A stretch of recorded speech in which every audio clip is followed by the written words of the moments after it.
Hello বন্ধুরা, আমি মন্দিরা লাইফস্টাইলে আজকে একটা দুর্দান্ত রেসিপি নিয়ে চলে এসেছি। আজকে বানাবো আমি মুরগির, এখানে আছে গলা, স্টমাক মেটে একটা কষা বানাবো। প্রত্যেক দিন একই রকম চিকেন কষা খেয়ে খেয়ে বোরিং, তাই আজকে আমি বানাতে চলেছি মুরগির লিভার, গলা, এই সব দিয়ে একটা দুর্দান্ত স্বাদের একটা রেসিপি আমি বানাবো। তার জন্য আমি এখানে সব নিয়ে নিয়েছি আদা রসুন বাটা, হলুদ, লঙ্কার গুঁড়ো, নুন, আর এখানে পেঁয়াজ, টমেটো কুচি, আর একটু বেশি করে টক দই নিয়ে নিয়েছি। কড়া আমি গ্যাসে বসিয়ে দিয়েছি। এবারে এই রান্নাটা কিন্তু হবে একটু স্পাইসি, একটু বেশি করে তেল দিয়ে দেবো। দিয়ে তেলটা গরম হয়ে এসছে, কারণ আগে থেকে আমি কড়াটা বসিয়ে রেখেছিলাম। এবার আমি একে একে পেঁয়াজ কুচি আর টমেটো কুচিগুলো দিয়ে দেবো, দিয়ে লাল লাল করে আমি ভেজে নেব, নেড়ে চেড়ে নেবো। খুব লাল লাল করে আমি এটা ভেজে নেব। প্রত্যেক দিন একঘেয়েমি চিকেন খেতে খেতে আমরা বোরিং, তাই আজকে দুর্দান্ত স্বাদের আমি এই রেসিপিটা বন্ধুরা আপনাদের করে দেখাচ্ছি। একটু নুন দিয়ে দেবো যাতে টমেটো আর পেঁয়াজগুলো তাড়াতাড়ি নরম হয়ে আসে।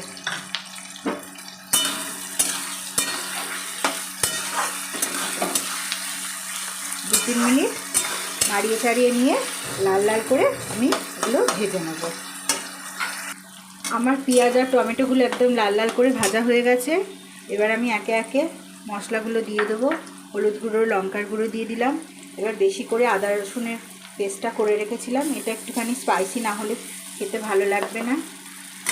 দিয়ে এবার আমি নেড়ে চেড়ে নেব হালকা করে। এটা মশলাটা আমি পেঁয়াজ আর টমেটোর সাথে ভালোভাবে কষিয়ে নেব।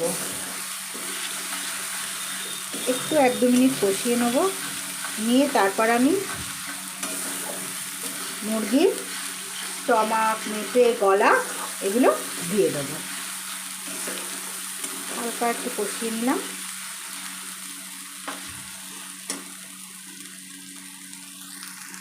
এক দু মিনিট আমার কষা হয়ে গেছে। এবার আমি একে একে এগুলো দিয়ে দেবো। দিয়ে দিলাম, দিয়ে এবার মিনিট 5 আমি খুব ভালোভাবে আমি এটা এবার কষিয়ে নেব, যাতে মশলার গন্ধটা না থাকে। খুব ভালোভাবে আমি এটাকে কষিয়ে নেব। এটা রুটি, ভাত, পরোটা সবের সাথেই কিন্তু বন্ধুরা আপনারা খেতে পারবেন। এটা কিন্তু খুব লোভনীয় রান্না।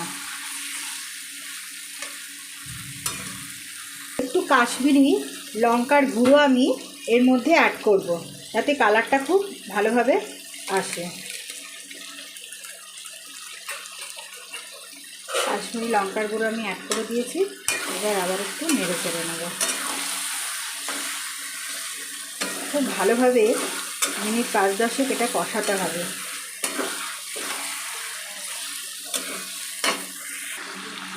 আমার খুব ভালোভাবে কষা হয়ে গেছে। দেখুন মশলা থেকে তেল ছেড়ে দিয়েছে। এবার আমি মশলার জলটা দিয়ে দেবো আর ফ্যাটানো টক দইটা দিয়ে দেবো। এখানে আর আমি কোনো জল ইউজ করব না এক্সট্রা করে। দিয়ে হালকা নেড়ে চেড়ে নিয়ে আমি ঢাকা দিয়ে দেবো। আবার একটু নেড়ে নিই, ভালো করে মিশিয়ে দিই। এবার অল্প পরিমাণে আরেকটু নুন দেবো। অল্প দেবো কারণ আমি আগেই নুনটা দিয়েছিলাম পেঁয়াজ ভাজার সময়। অল্প একটু নুন দিয়ে দিলাম। এটা আমার এবার ফুটে এসছে। এবার আমি মিনিট 5-10 জন্য আমি এটা সেদ্ধ হওয়ার জন্য ঢাকা চাপা দিয়ে রাখলাম। এটা সেদ্ধ হওয়ার অপেক্ষায় থাকলাম। মিনিট 5-10 আমার হয়ে গেছে। এবার আমি দেখে নেব ঢাকনাটা খুলে। ঢাকনাটা খুলে আমি দেখে নেব। দেখুন বন্ধুরা, জল আমি দিইনি, থেকে কতটা জল বেরিয়েছে। হয়ে গেছে আমার সেদ্ধ। এবার আমি গ্যাসের ফ্লেমটা জোরে দিয়ে এটাকে আরেকটু মিনিট 5-এর মধ্যে ফুটিয়ে এটা একটু কমিয়ে নেবো জলটা। মিনিট 5-10 একটু 5 মিনিটের মধ্যেই এটা জলটা কমে যাবে। একটু এবার গরম মশলা আমি দিয়ে দেবো এর উপর দিয়ে। গরম মশলাটা দিয়ে দিলাম, দিয়ে ওর একটু নাড়িয়ে নেবো। জলটা আমার অনেকটা এবার কমে এসছে।